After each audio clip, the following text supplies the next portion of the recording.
ปัจจุบันนี้ที่ลงทุนเมืองไทยจะขยายเขาจะมาพิจารณาใหม่อีกทีปัจจุบันนี้ในข้างบ้านเราก็มีคู่แข่งมาจากข้างบ้านให้วิธีที่ลงทุน privileged กว่าประเทศไทยพยายามเดินน่าลงทุนไปที่บ้านเขาเหมือนกันเราต้องมาพิจารณาว่าการอีกทีเดี๋ยวมีรัฐบาลใหม่แล้ว policy ของรัฐบาลใหม่เขาจะให้ incentive การวางแผนของ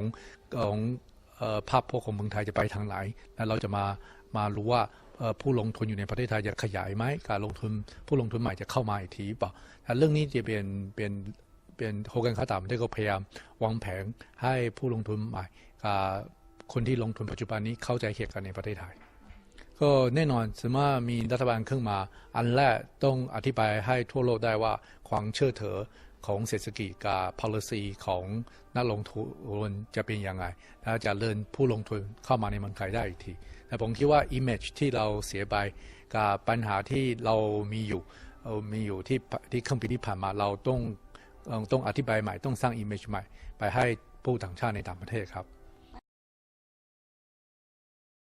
It's basically a Thai issue which have to be resolved, and the history tells us that even though it's taken a little bit longer time this time, it will be eventually resolved. So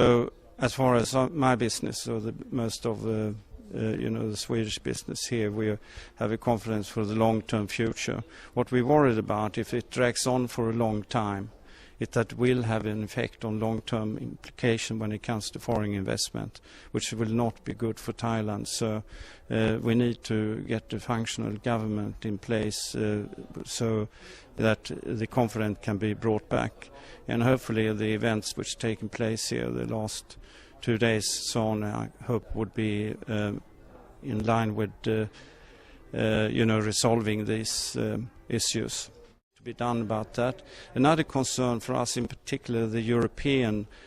companies here in Thailand, is that we would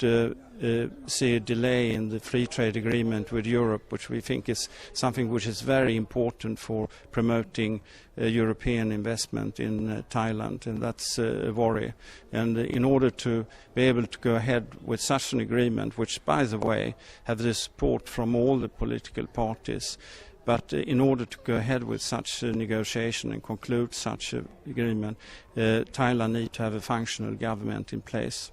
And so that makes it also very important. For the Norwegian business community, there's still a positive feeling. We have some leading companies like Telenor and Yara who is trying to turn the situation into a positive situation. They are big. I mean, they realize that this is something that Thailand needs to go through, and business as usual for them. I think for new investment and how this is being through media is being promoted, and not promoted, but told to Norway. It's not in a positive way always. So of course, for new investment, this is not easy. And I think also with let's say, non-existing government at the moment, it's difficult for new companies to actually get established here. The government need to build back the trust of the country. Foreign investment is required in order for this country to continue to grow, and they need to build back the trust.